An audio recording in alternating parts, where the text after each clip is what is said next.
Hey guys, I love y'all, and so does God. And I just pray that we all figure out this agape love.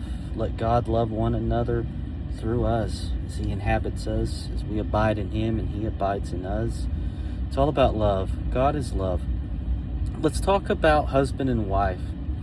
You know, it says that just as Christ is the head of the church, so is the husband the head of the union. I'd like to show y'all here that our wives is where our heart lies. And so if something's going on with our wives, that means there's something in our heart that's not right, something that we need to take to God and say, God, I need to figure this out. Ephesians 5:28. Even so, husbands should love their wives as their own body. He who loves his wife loves himself.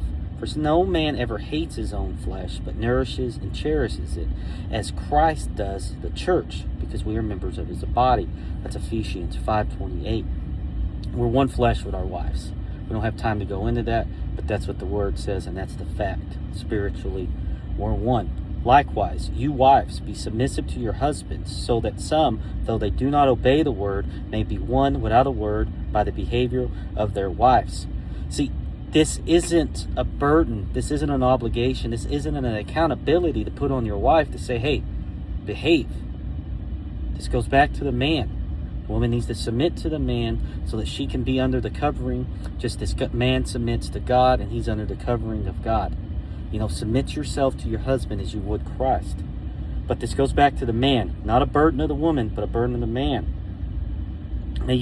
So that some, though they may not obey the word, may be won without a word by the behavior of their wives when they see your relevant and chaste behavior. Let not yourself be outwardly adorned with braiding of hair, decorations of gold, and wearing of robes, but let it be the hidden person of the heart with the imperishable gold of a gentle and quiet spirit, which in God's sight is very precious.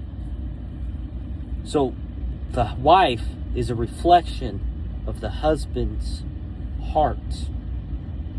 So the wife is going to win souls. The wife's going to bring people to Christ based off of her behavior. But her behavior, her outward expression of her inward beauty, is a direct manifestation spiritually and physically of the husband's heart. So if there's something in your wife that bugs you, if there's something that irritates you, go to God and say, God, what is in my heart that is not right? Because my wife is a good and perfect gift from above, and you don't make mistakes. So what's wrong in my heart so that I can fix this? I love y'all, and be good to your wives.